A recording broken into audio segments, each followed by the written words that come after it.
খাল খননে গুরুত্ব দিলাম, ফ্যামিলি কার্ডে গুরুত্ব দিলাম, কৃষি কার্ডে গুরুত্ব দিলাম, আমরা আরো অনেক কাজে গুরুত্ব দিলাম, অথচ যেটার জন্য আজকে নির্বাচন করে আমরা এখানে নিজেরা কথা বলার সুযোগ পেলাম সেই সংস্কার আমরা নজর দিতে পারলাম না কেন? মাননীয় স্পিকার, সন্তানেরা রাস্তায় দাঁড়িয়ে সেদিন কি প্ল্যাকার্ডে এটা লিখেছিল যে আমরা একটা ফ্যামিলি কার্ডের জন্য আজকে রাস্তায় দাঁড়িয়েছি?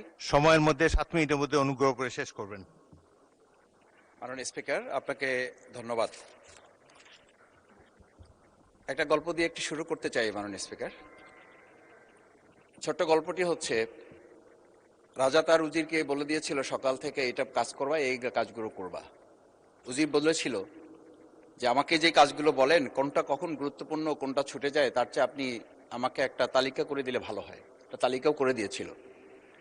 তালিকা দেখে দেখে সে কাজ শুরুই করেছিল। হঠাৎ করে রাজার মনে হলো সে একবার শিকারে যাবে।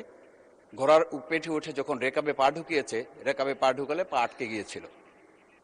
পাটা যখন ছুটাতে পারছিল না তখন সে উজিরকে বারবার ডাকছিল, আমার পাটা এখান থেকে বের করে দাও। পাটা বের করতে যাচ্ছিল না উজির, কারণ উজির বারবার খুঁজছিল যে তালিকাটা করে দেওয়া হয়েছিল সেই তালিকার মধ্যে পা আটকে গেলে ওটা বের করে দেওয়ার বিধান ওখানে আছে কিনা।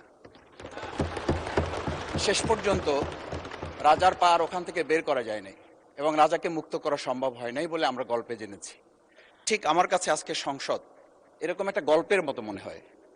আমরা জুলাই সনদে যখন আমাদের 4 বছরের সন্তানরা জীবন দিয়েছে, আমরা যখন দেখেছি বিগত 17 বছর উন্নয়নের কথা বলে আমাদের নির্বাচনকে ভুলে দেওয়া হয়েছিল, আবার বিগত 1.5 বছর আমরা লক্ষ্য করলাম যে সে সময় আমরা কেউ কেউ নির্বাচন এবং নির্বাচন বলে বলে আমরা আমাদের মাথা থেকে বিচার এবং সংস্কারটাই ভুলে দিয়েছিলাম।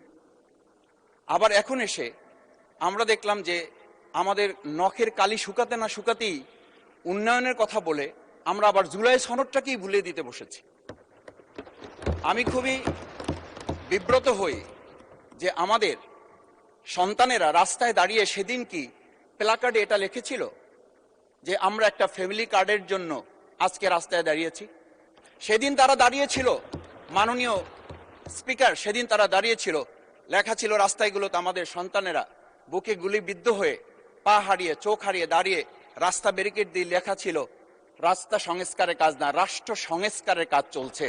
আমরা যেন সংস্কারের কথাটা মাথায় নিতে পারছি না। আমরা সংস্কারের পরিবর্তে এখন আমরা সংশোধনের দিকে যাচ্ছি। আমরা তো এই সংশোধনের জন্য আমাদের ছেলেরা, আমাদের তরুণ যুবকরা, আমাদের জনতারা কাজ করে নাই।